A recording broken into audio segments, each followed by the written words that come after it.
An inductor is a device consisting of a coil of wire wrapped around a magnetic material.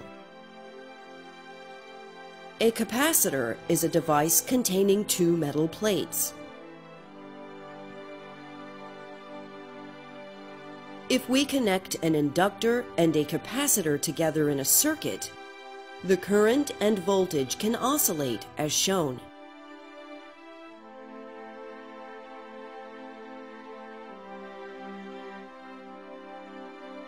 We call the frequency of these oscillations the resonating frequency of this circuit.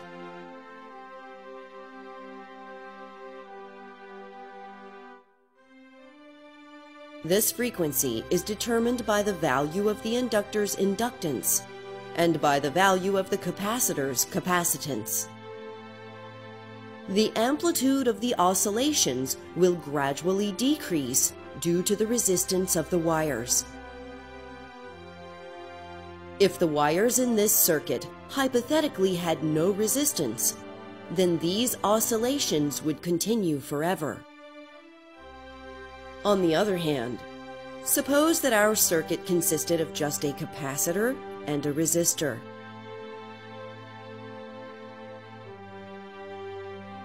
Once the capacitor discharges, the voltage across the resistor will be zero.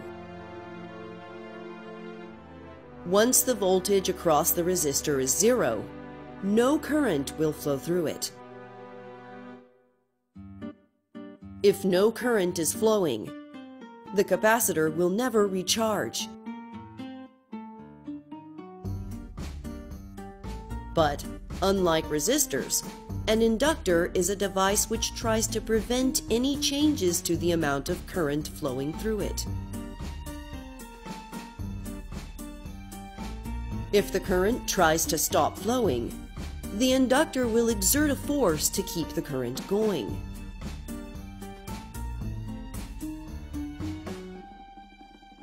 In the circuit with the resistor, when the capacitor fully discharges, the current drops to zero. If we replace the resistor with an inductor, then when the current tries to decrease, the inductor will exert a force to keep the current flowing. This current will then charge the capacitor in the opposite direction. The capacitor will then want to discharge, and the cycle will repeat itself.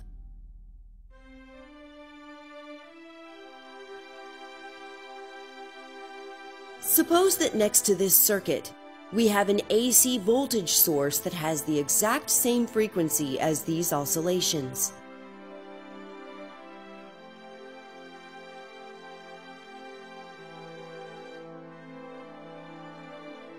If we add a resistor as shown, the voltage at both sides of the resistor will always be equal.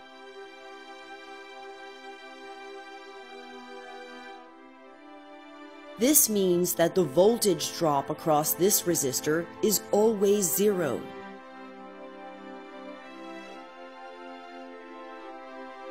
If the voltage drop across a resistor is always zero, then no current will ever flow through it. From the perspective of the AC voltage source, the inductor and capacitor parallel combination behaves like an open circuit. The inductor-capacitor parallel combination can be replaced with an open circuit, and the AC voltage source wouldn't know the difference because no current would flow through the AC voltage source in either case. Now, suppose we take the same inductor and capacitor we had before, and we connect them in series instead of in parallel. Since all the components in this circuit are now connected in series, every point in this circuit will have the exact same amount of current passing through it.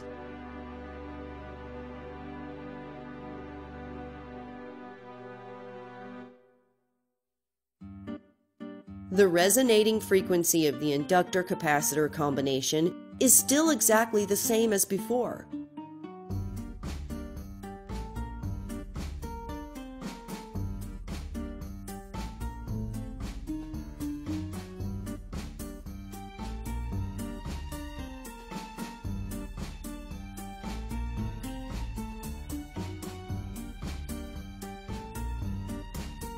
With the components connected in series instead of in parallel, the inductor-capacitor combination acts like a short circuit instead of like an open circuit.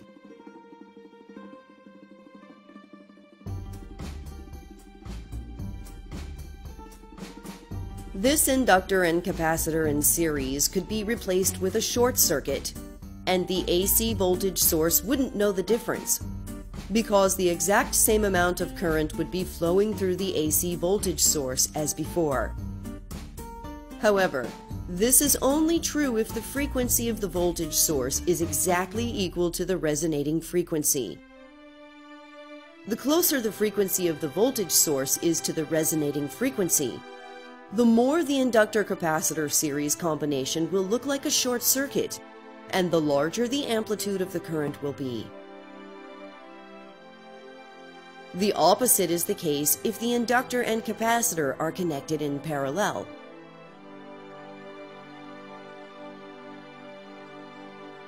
The closer the frequency of the voltage source is to the resonating frequency, the more the inductor-capacitor parallel combination will look like an open circuit, and the lower the current through the voltage source will be.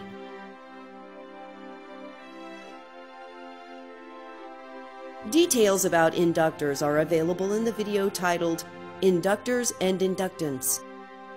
Details about capacitors are available in the video titled Capacitors and Capacitance. Much more information about electric circuits is available in other videos on this channel.